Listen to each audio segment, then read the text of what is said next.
I never expected that a burst pipe in my neighbor's apartment would change my life, but that's exactly what happened. Before that, my life was a neat collection of predictable loops. I'm Lucas, a freelance illustrator, and my days unfolded in the quiet solitude of my second-floor apartment, a world defined by the scent of paper and digital ink, the soft scratch of my stylus on the tablet, and the gentle hum of the city outside my window. It was a good life, a stable one. But if I was being honest with myself, usually late at night when the work was done, it was also a lonely one. My building was an old brick walk-up with floors that groaned underfoot and radiators that hissed like sleeping dragons. It had character, which was a polite way of saying it was old and a little worn down, just like its tenants. We were a quiet bunch, a mix of students and young professionals who knew to nod in the hallway, but rarely knew each other's names. My world was my apartment, a sanctuary of controlled variables and introverted comfort. I liked it that way, or at least, I had convinced myself that I did. And then there was Caleb. He lived in 2B, directly across the hall. I learned his name from a package that was delivered to my door by mistake one afternoon. He was, to put it mildly, distracting.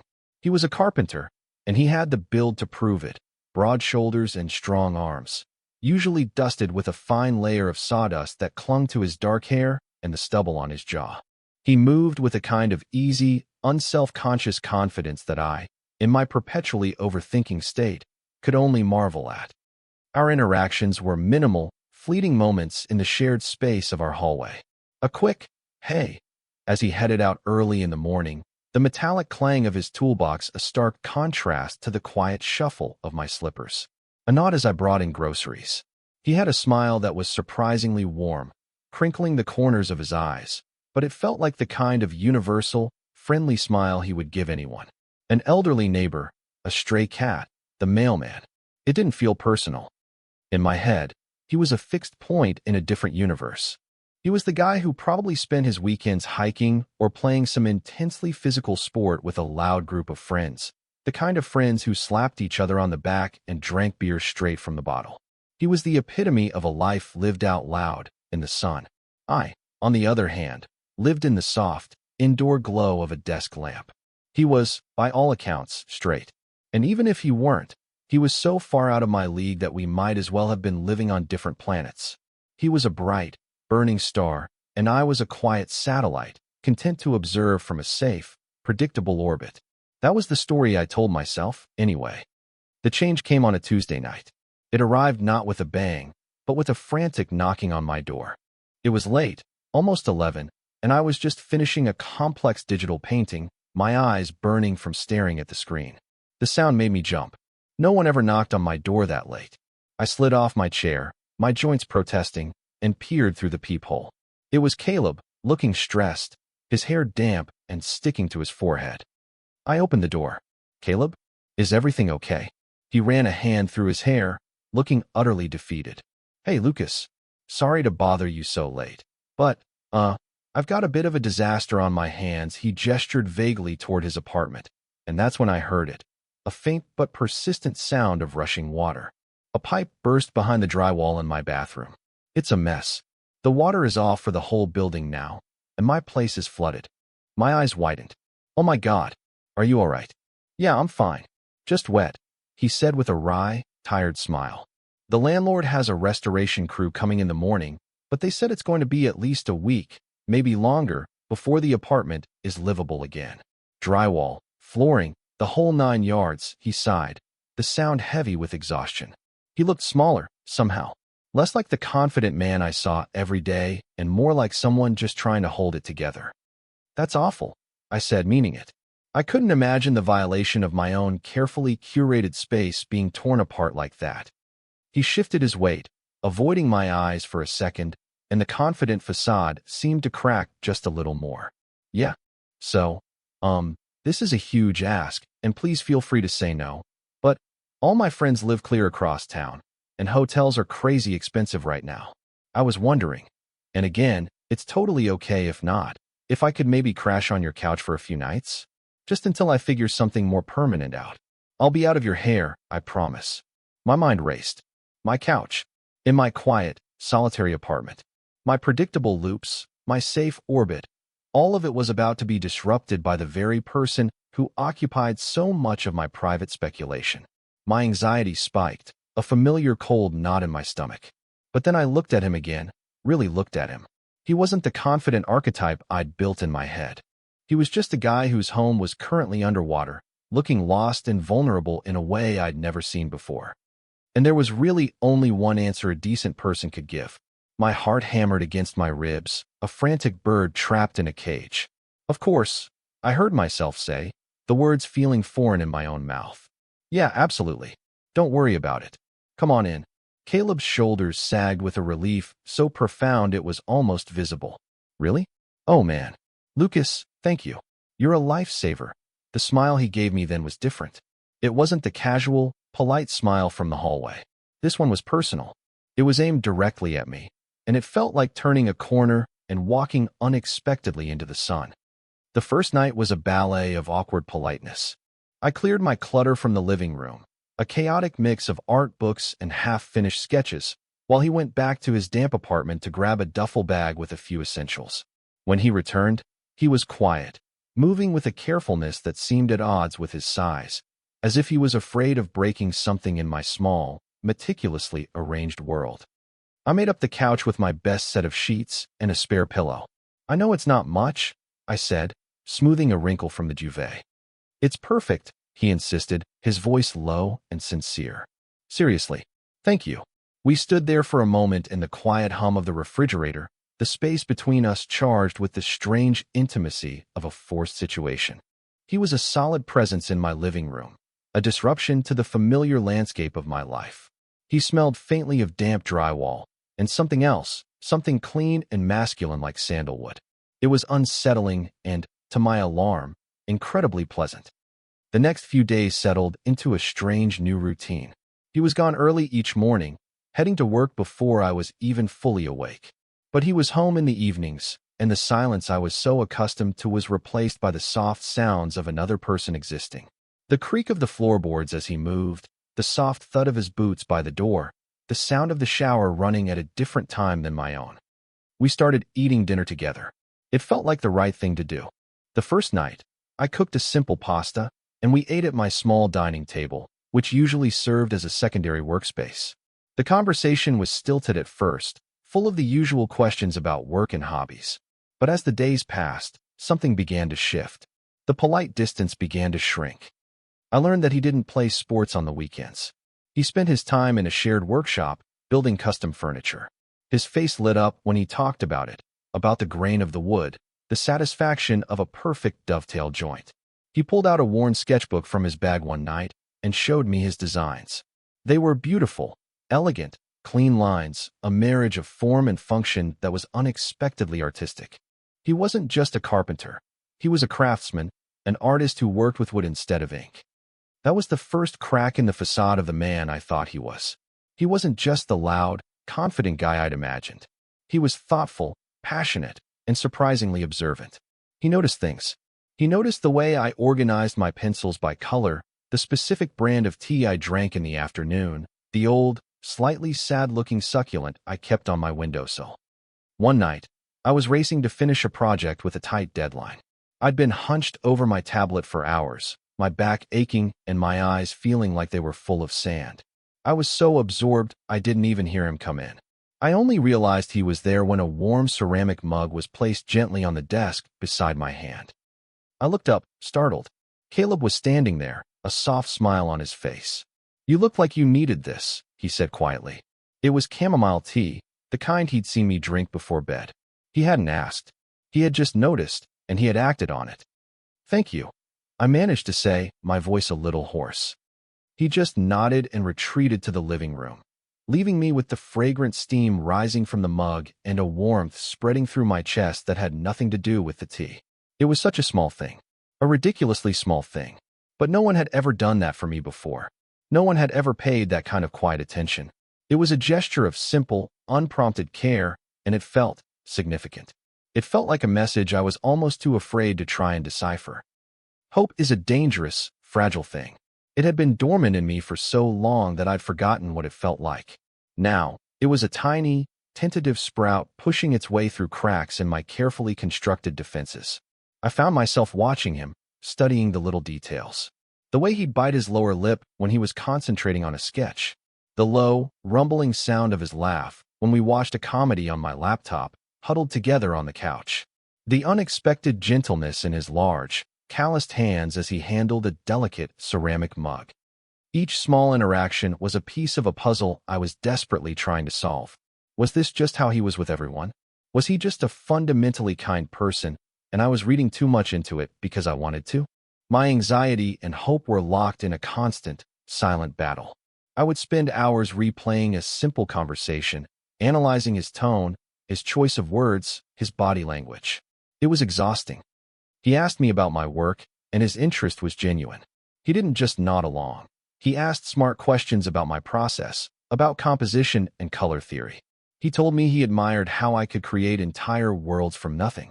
"It's a kind of magic, isn't it?" he'd said one evening, looking at one of my fantasy illustrations.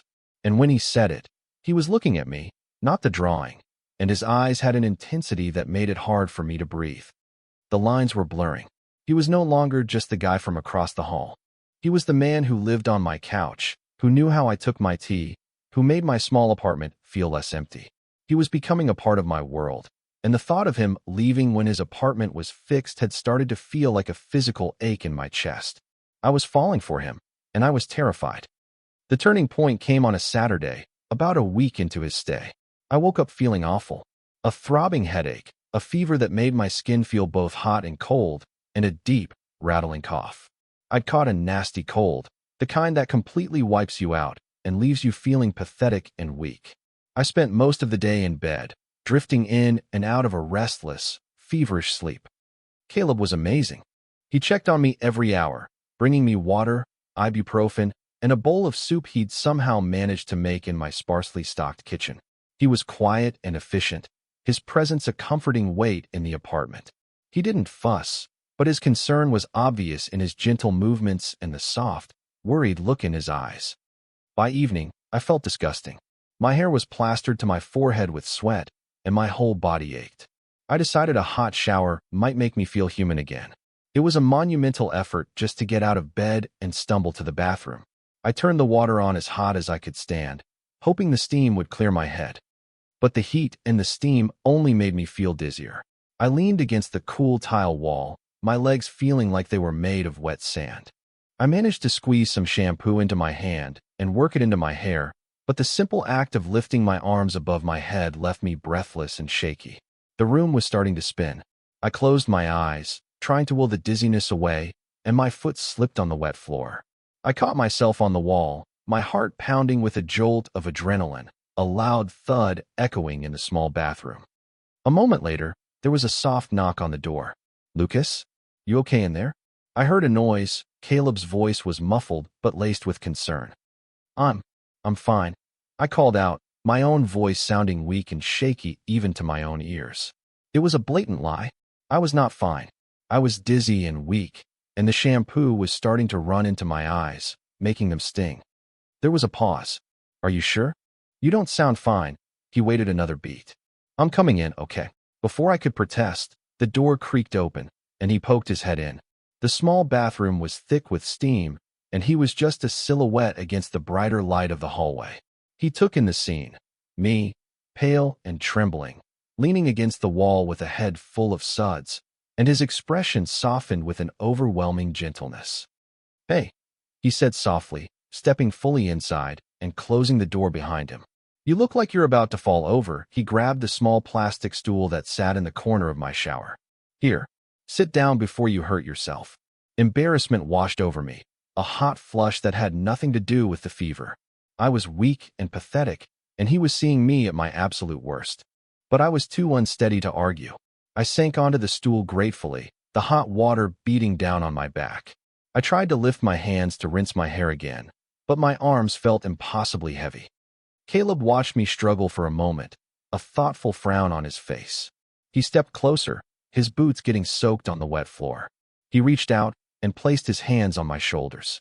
His touch was firm, steadying. The warmth of his palms soaked through my skin, a stark contrast to the chills racking my body. I flinched, not out of fear, but out of the sheer, unexpected intimacy of the contact. "Easy," he murmured, his voice a low rumble just above the sound of the water. His hands didn't move. They just rested there, grounding me. "You're going to make yourself sick. Let me help." My breath hitched. "What?" "Just let me," he said, his voice impossibly soft. He reached around me and took the detachable shower head from its cradle. He adjusted the temperature, testing the spray against his own arm before turning it toward me. "Lean your head back a little." I was in a daze. My mind, usually a hive of frantic activity, went completely silent. All I could feel was the solid, reassuring weight of his hands on my shoulders and the heat of the water. I did as he asked, tilting my head back into the spray. He was so close I could feel the warmth radiating from his body through the steam. He worked with a quiet, focused efficiency. One hand remained on my shoulder, a constant, anchoring presence, while the other directed the spray of water, carefully rinsing the shampoo from my hair. His fingers gently worked through the strands, making sure every bit of soap was gone. It wasn't a sensual act, not in a traditional sense. There was nothing overtly romantic about it, but it was, without a doubt, the most profoundly intimate thing I had ever experienced. He was taking care of me. In a moment of complete vulnerability, he had stepped in without hesitation, without making me feel small or weak.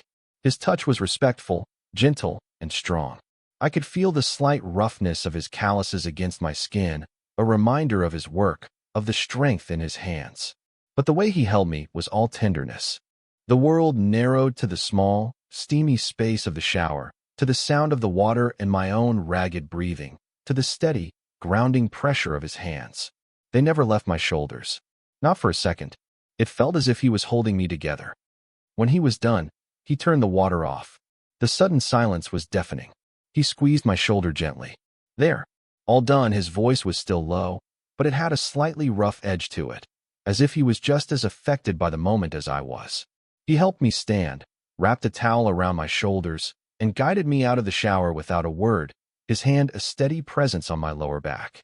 The entire exchange couldn't have lasted more than a few minutes, but it had irrevocably changed the space between us. A line had been crossed, and neither of us knew what was on the other side. The next morning, the fever had broken, but a different kind of fever had taken its place. The apartment, which had started to feel like a shared space, was suddenly cavernous, filled with a thick, unspoken tension. Every movement was amplified, every silence heavy with meaning. We moved around each other like cautious satellites that had been knocked from their orbits, afraid of a collision. Caleb was quiet.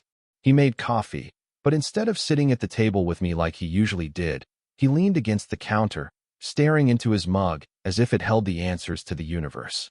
He asked how I was feeling, and his voice was carefully neutral. Too neutral. It was the polite voice of a stranger, not the warm, familiar rumble I had grown used to. My mind, of course, went into overdrive. I replayed the shower scene on a torturous loop, dissecting every detail. The weight of his hands, the softness in his voice, the look in his eyes when he'd first stepped into the bathroom. Was it pity I had seen? Had he just been performing an act of basic human decency for a sick neighbor? Maybe he was embarrassed. Maybe he regretted the intimacy of it, realized he'd crossed a boundary, and was now trying to carefully retreat back to his side of the line. The thought was a cold stone in my stomach. Fear, my old, familiar companion, was back with a vengeance. It whispered insidious things in my ear. "You misread everything. He was just being nice. Now you've made it weird. He can't wait for his apartment to be fixed so he can get away from you." I started to believe it. His distance felt like confirmation of my worst fears. He was pulling away.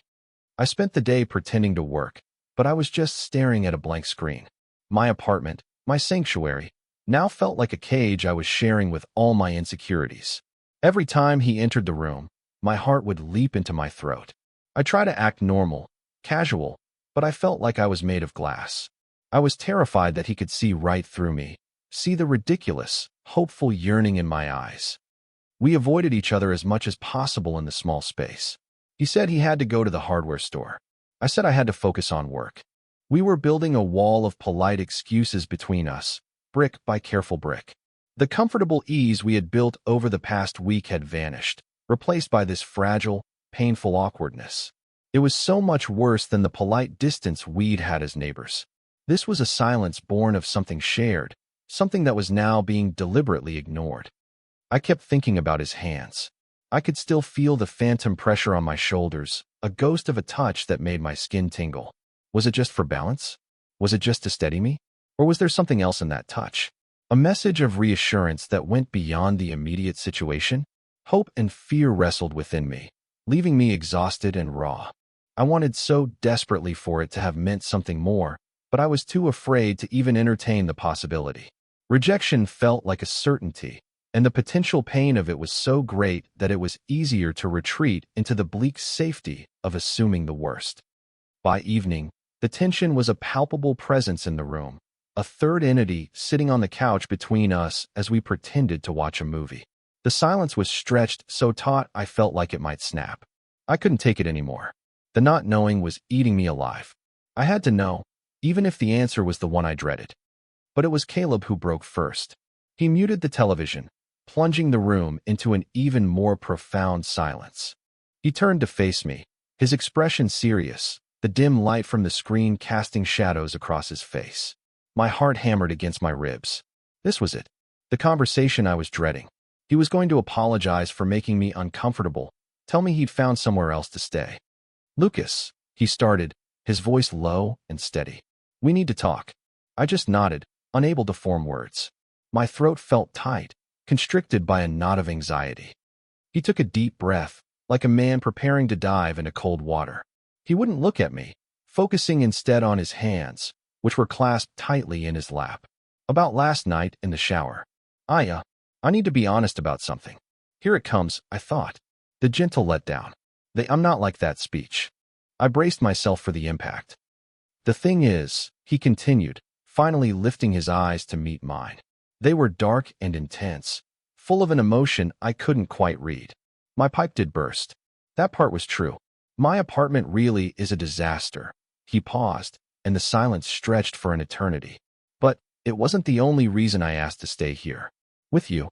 My brain struggled to process his words. They didn't fit the script I had written in my head. What do you mean?" He let out a short, humorless laugh, running a hand over his face. "I mean that I could have stayed with my friend Mike. He lives a bit far, but he has a spare room. I told you all my friends were across town. And that wasn't entirely true." He finally looked straight at me, his gaze unwavering and vulnerable. I've wanted to talk to you for months, Lucas. Ever since I moved in. I'd see you in the hall, and you were always so quiet and seemed so self-contained. I didn't know how to approach you. I kept trying to think of an excuse, a reason to talk to you for more than 10 seconds. My world tilted on its axis. I could only stare at him, speechless. When the pipe burst, my first thought, after the initial panic, was you. He confessed, his voice dropping to a near whisper. I saw it as an opportunity. A really stupid, desperate opportunity. I thought if I could just spend some time with you, maybe you'd see that I'm not whatever you thought I was. And I could get to know the person who creates those incredible drawings. He gestured vaguely toward my desk. I was terrified you'd say no. And when you said yes, I felt like I'd won the lottery. And then I spent the whole week being a coward, too scared to say anything, too afraid of misreading everything.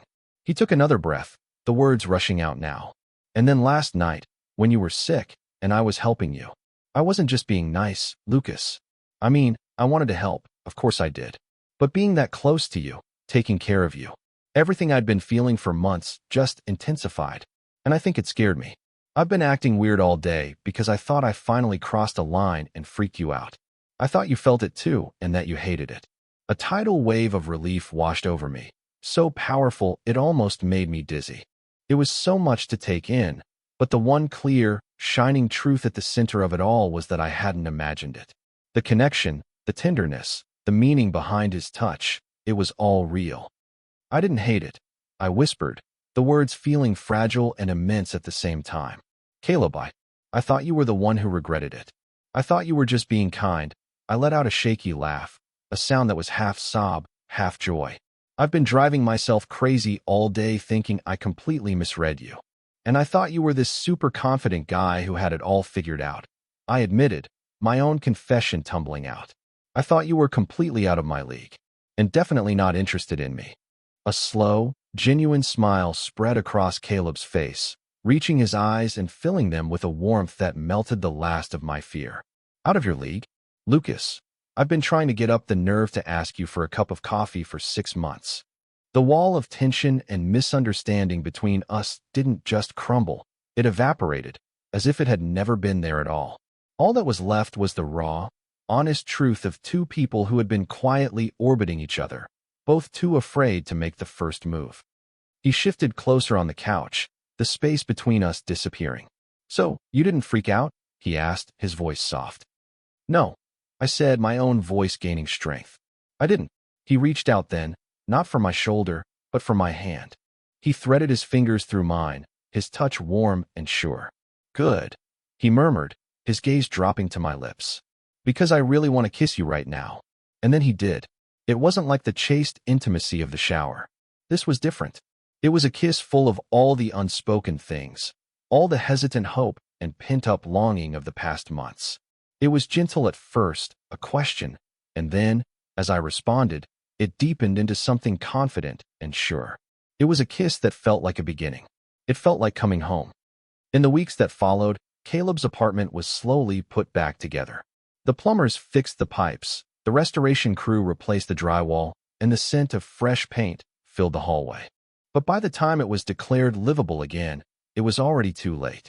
My apartment had become our apartment.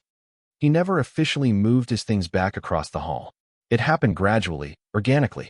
First, it was his toothbrush appearing in the holder next to mine. Then a few changes of clothes in my closet. One Saturday, he brought over his sketchbook and a stack of books on woodworking, placing them on my bookshelf as if they had always belonged there. His solid, comforting presence was now a permanent fixture in my life, and my once quiet apartment was filled with the sound of his low laughter and the scent of sandalwood and sawdust. We fell into a rhythm that was both new and comfortingly familiar.